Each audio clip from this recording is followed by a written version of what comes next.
I was going to pick a quote from this passage, I would probably pick... Manigo? Nothing seems like this. Yeah. You have to?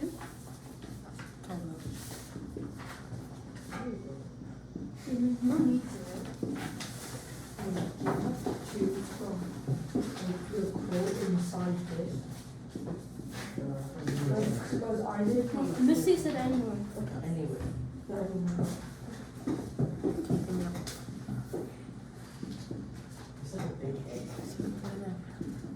This just another moment of because this quote addressed a man and last one.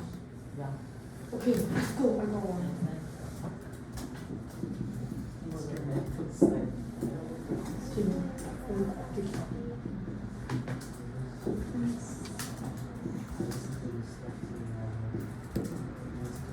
Okay, this is the quote I would have picked. Could be any quote, guys. I know it's your first time picking quotes. You might feel like you need to change it later, but I picked this one because I think it has a message. Okay, so on our table, we have our quote written up. So, are you guys listening to me? Not at all. So who am I lecturing to? You guys ready? Do you want a demonstration or are you guys okay? If you want a demonstration, you listen to me. If you don't, you can continue working. I'm just going to talk as if somebody's listening to me. Okay, so this is the quote I picked, and we're talking about authorial choices. So then,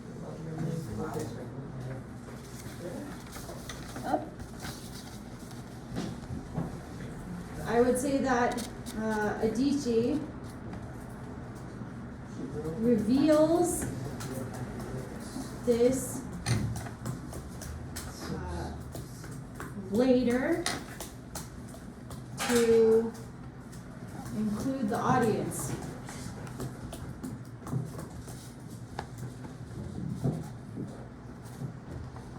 Right. So what's going on here is that Adichie was in this class competition. Whoever gets the best score gets to be class monitor. She wanted to be class monitor. She got the best score. And then the teacher said, oh, the monitor has to be a boy. She forgot to say that rule because she thought it was obvious. Right? Yeah. Now, it was her choice, Adichie's choice, to reveal that at the end of the story. She didn't start the story by saying, let me tell you this one time where my teacher surprised me and like totally like did something unfair. She left the reveal to the end, and this is pathos. It has an effect on the reader. That means that we are included in this, oh man, like, why would we assume that, right? The assumption, we are surprised that the teacher would have assumed it was obvious. So then that is the author's choice. She is affecting pathos. This word assumed means that the teacher thought it was like an acceptable fact, right? So it's supposed to make us feel like it was unfair, unjust. We're supposed to empathize with the character, or Adichie, who's the person who experienced this. So how is this connected to the global issue? The global issue that I'm identifying is gender equality. And if I wanted to talk about this, maybe I would talk about unspoken assumptions. So people carry assumptions with them. Things they assume other people will accept as true. This teacher thought that she could talk to her class full of students and they would just know, oh, well, yeah, it's the boys competing, but not me. And obviously Chimamanda did not agree. She was upset about this. But there are unspoken assumptions.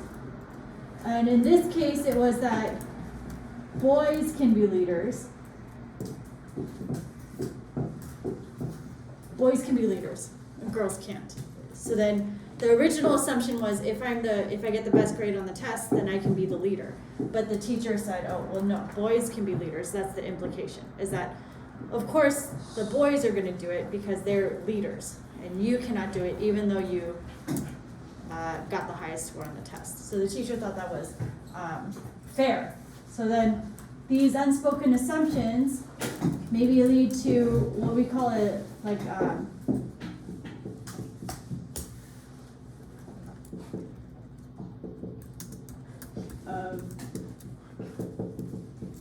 sexism is the belief that the sexes are like fundamentally different but in negative ways, right? So it can go both ways. It can be like girls are emotionally fragile and weaker than men, and men are strong no matter what. Those are both sexist beliefs. Yes? Can I just say that it's like stereotypes? Yes, good. So there's you can talk about stereotypes, and you can introduce that into your conversation. This affects the issue of gender equality.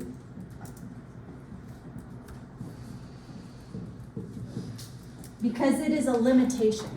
If people have these unspoken assumptions about boys and girls, and they build it into things like education, then it holds back gender equality.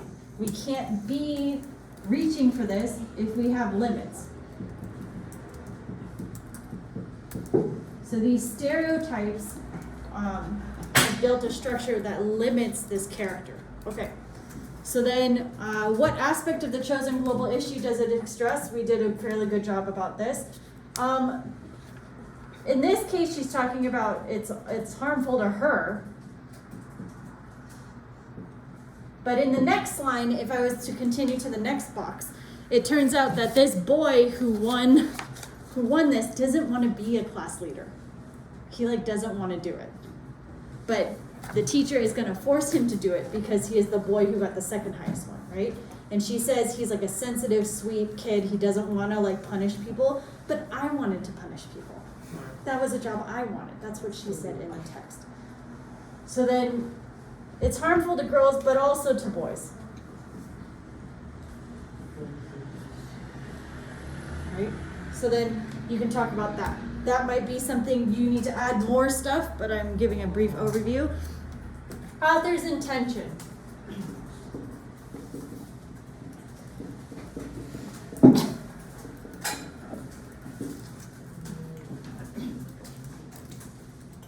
What's her goal here?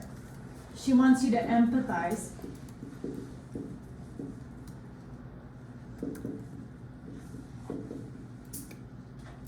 It is really cold in here now. Wants to provoke empathy. She wants you to feel what she felt as a kid, right?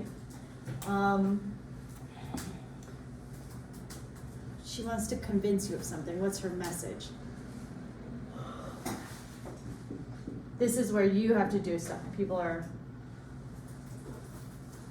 not always following gender roles. Right? How is she doing this? Is she giving information? Is she persuading? I'm not actually going to write up the answer because then you guys will all have the same answer tomorrow going into Scrodic seminar, and that's not cool. So then she's doing something, right? What is she trying to do with this speech? Is she trying to make you feel bad about being a boy? She's trying to make people feel bad about being girls? Yes? No. You're not answering me because you're writing it down in your box. Oh. Yeah? That's the whole point of the prep. So you write down what is her message.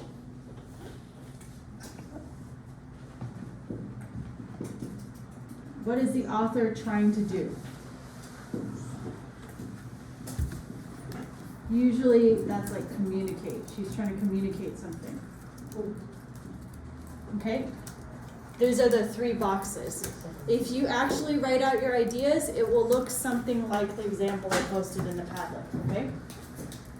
Is that helpful? Maybe? Okay, doesn't matter because class is almost over.